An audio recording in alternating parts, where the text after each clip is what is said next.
It is a challenge to be met by whoever is able to balance between regulations and innovation. So for a country that is totally not bothered about it and just letting run wild, there's no way in the world that they can be a financial hub because financial hub is governed by regulations. Companies that have an intent to do long term, obviously because they need to have a jurisdiction that is clean, the jurisdiction that allows to have very clear regulations, then these are more, I would say, institutional grade kind of providers. And potentially, yes, they will set up in Singapore. Now, for the rest of the folks that are just trying to fly by night and all that, there are always other jurisdictions which they will fly to, but definitely not in Singapore.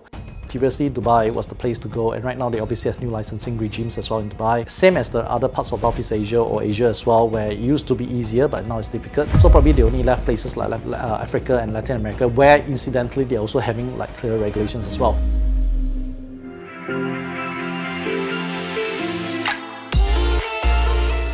Hi everybody, this is Yanni Collins and welcome back to Oz Living, where we bring you crypto news and conversations from only the sharpest minds in the space. And with me today is Kevin Pang, Secretary of Blockchain Association of Singapore, board member at the Global Impact FinTech Foundation, and CEO of several companies, namely Legacy Global Pte, Mars Panda World, and Kaigen Networks. So Kevin, what an honor to catch up with you today. Thank you. An honor to be here as well. Yeah. So I want to start with your background before you got involved with crypto and regulations. Tell us about your origin story. Well, I started off my life with 25 years in the IT and telco industry, global IT telco industry. So I worked with places like IBM, Orange Business Services, British Telecoms, just like that. Then 7 years ago, I moved on to blockchain as well as fintech, and then eventually moved on to cryptocurrency. And that took a very strange turn towards regulations and compliance, which I excel in right now because of that. It is almost like past life in IT and then now in currently financial services. Yeah.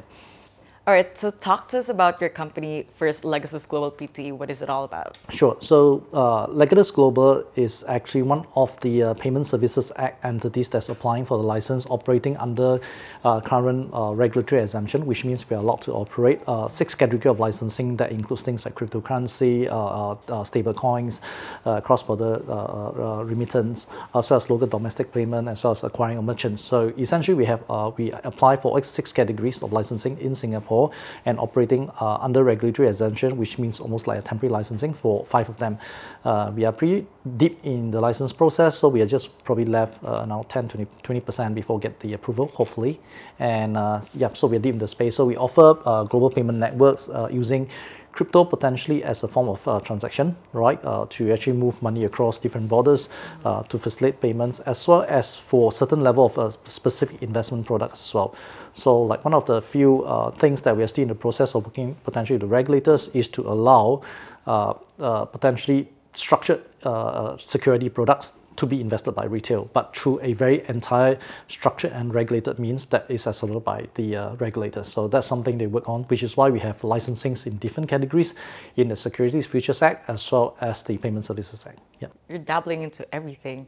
And you also have an NFT marketplace, so talk to us about Mars Panda World. Sure. So Mars Panda World, we are actually originally a GameFi company going to play to earn, but obviously that's no longer sexy in the current state of affairs, but we still have a marketplace, right, to actually look into to offer as an NFT marketplace, and still in line to actually look into development of a metaverse. So that's still the part of the vision. But the key thing is that about Mars Panda World is that we spend a lot of time for blockchain for good. So we were the platform that did the first charity auction in Singapore under a specific methodology that's acceptable by the authorities in Singapore with regards to charity auction. So we have successfully concluded 2 government-linked charities back in 2021 last year. And we also done it with a few other charities as well subsequently. So ongoing, it became more of a blockchain for a good platform. Damn, you have so many hats. So take us back to the history of blockchain here in Singapore, especially with Singapore broadening your cryptocurrency regulations. Right. How will that shape the crypto blockchain industry, say in the 5-year horizon?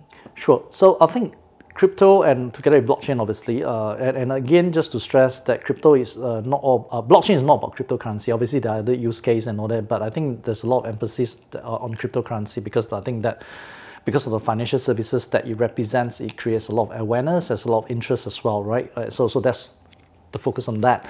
Now, it has gone a long way from being wild, wild west, as in like no regulations, people do whatever they want and all that, there's no recourse, to now things are getting tighter in regards to regulations. So I foresee for the next 5 years and all that, there will be tighter regulations, and regulators are getting more versed into this particular space. Previously, it was very new for regulators. They didn't see the particular impact because it was new. It took them some time to understand what it represents and the potential risk it actually encompasses as well. But now, fast forward to current time, because of the fact that recently market crashed due to certain bad actors in the industry, right? So from there, they recognize the risk, and this is where they spend a lot of effort to fully understand it, and then how to potentially regulate it, but not yet kill the space, right? So this is a very tight challenge that regulators have to do, right? Obviously, they can't kill it, but at the same time, they can't let it run as it is. So next 5 years, we'll see regulations that I think fit purpose for cryptocurrency. And everyone have to recognize that it's not just for Singapore. Regulations is global as well. So you see various jurisdictions tightening the regulations as well, right? It's like, for instance, people are saying that, no, Dubai had no regulations. It happened a few months ago. Dubai actually released the regulations that cryptocurrency needs to be licensed in Dubai as well, right, in the UAE. Same thing worldwide. So I think Financial Action Task Force, which actually governs the guidelines with regards to financial services, have fully recognized things like decentralized finance, etc., needs to be regulated, and are looking even into regulating things like, the trade of NFTs as well, right, potentially as a trade of value. So I think going forward, the next 5 years, we will see clear regulations worldwide, not just with certain regulations, certain jurisdiction into regulating cryptocurrency, the trade or use of cryptocurrency for payments or for trading or for investment. And that is actually good for the space, because I think that also gives a sense of confidence that this is investors are being protected by a certain state, right? Recently, it's been proven that Luna investors are not protected as well, right? Same with Three Arrow and all the rest of the folks that have collapsed, right? So I think with that, there should be newer guidelines that will potentially help to investor to actually make better decisions into products that potentially have certain level of protection. Yeah. The way I understand it, the crypto regulations is to combat these bad actors who are coming into the space, but not necessarily like tightening restrictions, putting up more restrictions to hinder the progress of... Absolutely. I think there will be an evolution with regards to how cryptocurrency or crypto products will eventually evolve to be a financial product. The current guise is not, because it's not fully regulated. So any product that is not exactly protected by a certain sense of guidelines and all that, you cannot be qualified as a financial product, right? Just like lending money, right? It's a financial product. The moment you do not, the moment you lend money without going through regulations, is illegal money lending, right? So in a very similar breath about cryptocurrencies, eventually will come to a point where, despite the ideals of decentralized finance where everyone has participated, but it's been proven beyond a doubt that there are too much bad actors is actually tarnishing the entire technology itself. So this is human nature, right? The moment it goes wild, right, and you can't regulate it, that's where things get bad.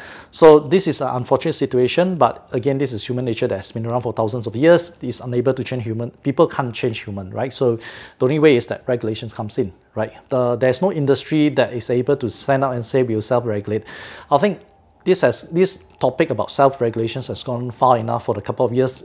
Industrial players like exchanges, they say, we will self-regulate, we'll watch. So what happens right now to Three Arrow, Luna and all that, it's proven that self-regulations and self-body watch doesn't work at all. So this is why regulators have no choice but to step in, right? So this is probably the direction that is actually going towards.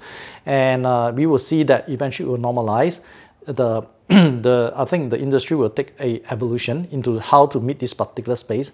I think it's a challenge about regulators, not to regulate too much and to kill off the space, but give enough safeguards as in the form of regulations to ensure few things, right? Prevention and money laundering. Secondly, as well as to prevent the entry of bad actors, and so also protect the investors, kind of like their investments as well. So I think that's the 3 areas that they will look into.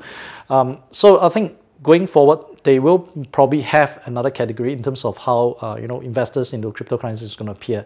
Right now, in securities, you are only limited by the fact that only things like people like accredited investors and institutional investors can invest in things like securities or securitized products, which excludes the retail. Obviously, at the other spectrum of it, right now, without regulations, retail are able to invest in cryptos. Anybody on the street can invest in that, which has proven to be having its problem.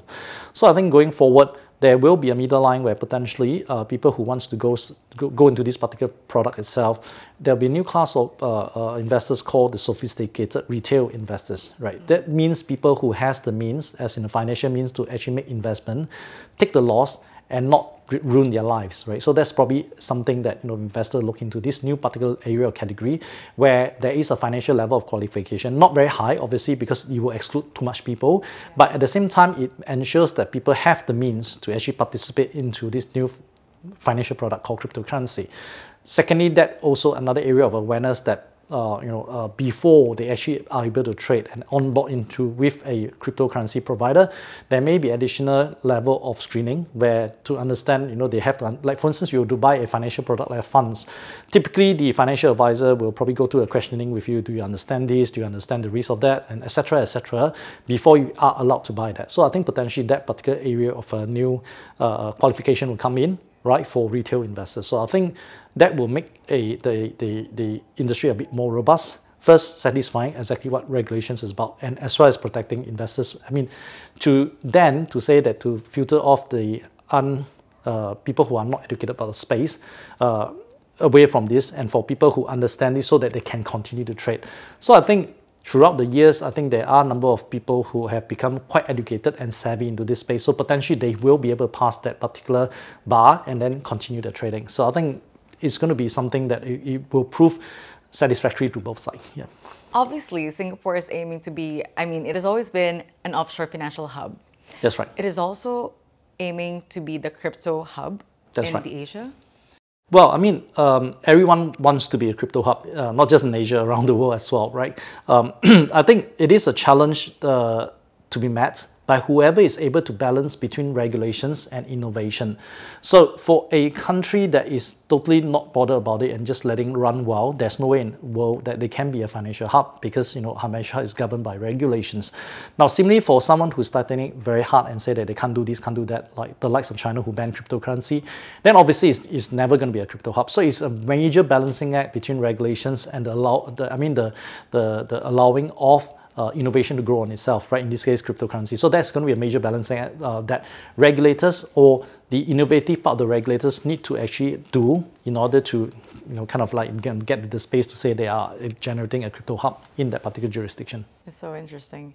Are we seeing more companies looking to set up shop here, or are you seeing more companies flying out of Singapore? Okay, so it really depends on the company's intent, right? So people who have intent to just fly by night and all that, they wouldn't be coming to Singapore anymore because it's difficult. But companies that have an intent to do long term, obviously, because they need to have a jurisdiction that is clean, the jurisdiction that allows to have very clear regulations, then these are more, I would say, institutional grade kind of providers. Then potentially, yes, they will set up in Singapore. Now, for the rest of the folks that are just trying to fly by night and all that, there are always other jurisdictions which they will fly to, but definitely not in Singapore. So unless obviously they have changed the direction, they are going towards a institutional setup and all that, then obviously Singapore becomes a very space that they like to set up shop in.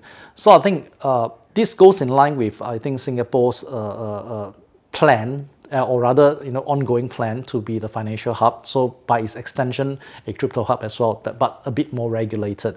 So I think it comes to a point where people then have to scramble to find other places where it's slightly more lax, but which is getting, such country is getting lesser and lesser as you probably look around. And previously, Dubai was the place to go, and right now they obviously have new licensing regimes as well in Dubai. Same as the other parts of Southeast Asia or Asia as well, where it used to be easier, but now it's difficult.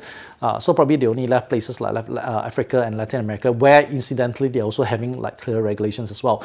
But again, taking note that these are not financial hubs, right, of the world. So it really depends what they want to do with what they want to do. When we look at crypto trends, what do you think is the next big thing? Is it going to be DeFi, GameFi, NFTs? Right. In your opinion, what is it? Right, so I think the theme of the first bull run, the so-called recognized bull run in 2017 was the ICO phase, right? Everything goes on well because of ICO. Second bull run was the theme was actually DeFi, and then adding on to that is NFT, right? That actually boosted the entire bull run itself. And the third run, obviously with the failure of both previously, is going to probably look into regulated products, right? The combinations of whatever has been done in the past, both in the ICO world, both in DeFi and NFT, but something more regulated where potentially market participation is higher, because I think people no longer treat cryptocurrency as a scam or things like NFT as a scam. There's more understanding of it because it's now regulated. There's more education from the regulators with regards to the public. There are more safeguards in place, so people feel more confident and all that. So I think there will be new innovative products that previously be unthought of. So probably an extension and evolution of both the DeFi use case as well as NFT use case, and probably into another new area that no people can look into. This will probably propel the next bull run when it comes, right? Yeah. All right, fantastic. And is Singapore exploring CBDCs? Well, I think that was been mentioned a couple of times, because I think Singapore do have the project Ubin, but Singapore is not in a rush to come up with the CBDC right now versus some other countries that's doing that. There's many reasons based on that. What are the pros and cons of having a CBDC? Well, I think it's that you need to have another country to recognize your CBDC, right? So for the trade purposes, now the thing is that unless, like, I think if you're in European Union, because you're multiple countries using the same currency, I think there are more take-up rate because of the mere fact there is wide range of usage. But in ASEAN itself, let's look at it this way. Every single country, ASEAN is not like European Union. Everybody uses different currency with very different fiscal policies and different valuation of the currency itself. To come up with a CBDC that's recognized across ASEAN is pretty difficult because of this particular purpose itself. So that is one of the reasons why it's not really being thought about. So, for instance, Singapore, they issue a Singapore CBDC. Now, which country is going to accept Singapore CBDC when they have a sovereign currency? So, and the differentiation between their sovereign currency versus Singapore currency in terms of exchange rate is quite diverse. So, are they going to be trading 100% in Singapore currency as SGD, eSGD for trading purposes? No, probably not, right? So there's a conversation that is rather political in nature. It's very difficult to get into that kind of space. So, which is why I believe that's not actually being discussed right now. Yeah, Singapore currency, SGD, CBDC, I mean, we don't call it CBDC or whatever it is, the Singapore currency, if we were to digitize, it is not a global currency. This is very different from Euro, very different from US dollars, very different from even the Japanese yen, even other currencies that are actually being treated as global traded currencies. Definitely not Singapore. So CBDC needs to have a use case. As in like used widely across other different countries, recognize usage across different countries before it can be useful. So okay, so we're too far from implementing CBDCs from here. Yeah, unless there's a use case where Singapore currency gain a certain level of supremacy where it's being used by other countries as a form of trade. At this moment in time, it's US dollars, Euro, Great British Pound, that you have Japanese yen. Obviously, by itself isolated is the the Chinese yuan as well, but which is obviously not participating in the rest currently. There's a vying for supremacy among the different currencies, and definitely Singapore currency is not one of the ones that's traded worldwide. It's traded not even in ASEAN, right? It's denominated for Singapore traded assets only. So that's one consideration. Lastly, I want to get your thoughts on the crypto winter, about the Fed tightening. Give us a macroeconomic picture of where we are at right now globally. Well, I think that as you can read the news every single day, it's unfortunate there's a lot of bad news where company going bust and because they were over leveraged, and all the sources point to the few failures with Luna, with 3AC, and then obviously people like Celsius and all that. So they are all intricately linked because they are either the lenders or they are involved in the investment in that. So when they collapse, the house of cards collapse. But I believe that it is not completed yet because every day is still having these news. So I think you take a couple of probably 2 months more before it goes to the bottom of the pit, where people who were already invested into all this, the first few failures are fully cleared. So once that's fully cleared, then I think that there will be rationalization to understand what this happens. Then I think the market will start to self-aware into looking into new areas for them to grow into new projects that actually make sense. So I think it's going to take a bit of time. Now, this is the period of time that I think is good for projects to start building on new products, right? That's very different from the past, right? Rather than hopping on and kind of flogging a dead horse and trying to get it alive, probably is good for them to actually work on new products and projects that makes a lot of sense post the apocalypse, right? So-called apocalypse right now, and see how that can actually fit into the new market model. Given that things are also moving outside of the crypto world with the financial markets, the real estate markets, and stuff like that. So that's probably a rationalization that people have to look at. Well, Kevin, this has been so powerful and so insightful. Thank you so much for coming in on our show and educating us about all things blockchain and crypto. And your mind is just it just runs at the speed of light. So it was genuinely, I'm super happy to meet you. Honored to be here as well. Yeah, thank you. Thank you so much. Thank you.